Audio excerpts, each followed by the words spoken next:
Claude Carchon n'en revient toujours pas d'avoir réalisé un si bon score au premier tour. Le candidat FN arrive en effet en 3e position, en recueillant 26% des suffrages exprimés. La preuve, selon lui, que les formations républicaines traditionnelles ne parviennent plus vraiment à mobiliser leur électorat.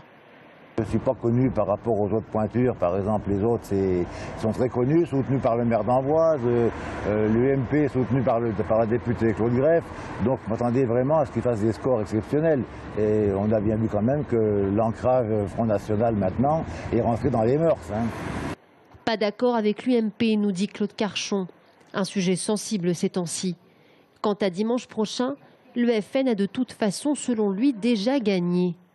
À droite, Thierry Boutard s'inquiète de ce score frontiste et préfère rappeler que la liste qu'il représente gagne un peu plus de voix à chaque échéance électorale. Bien sûr, la droite progresse. Regardez, nous avons à peine sur le canton moins de 150 voix d'écart entre la gauche et la droite.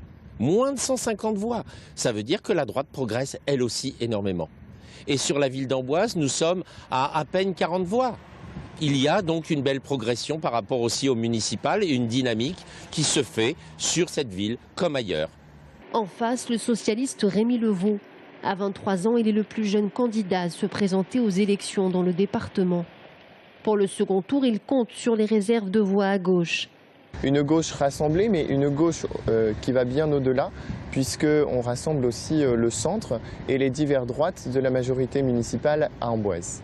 Rémi Levaux, conscient du score réalisé par la droite, rappelle l'incompétence de celle-ci à diriger le canton d'Amboise.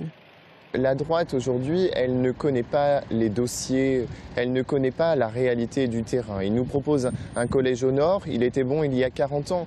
Il propose un audit des maisons de retraite, il a été réalisé en décembre 2014. S'il est toujours risqué de faire des pronostics, dimanche prochain, Amboise pourrait être l'un des rares cantons que la gauche devrait conserver. La liste UMP-UDI ayant une réserve de voix moins importante que celle du PS.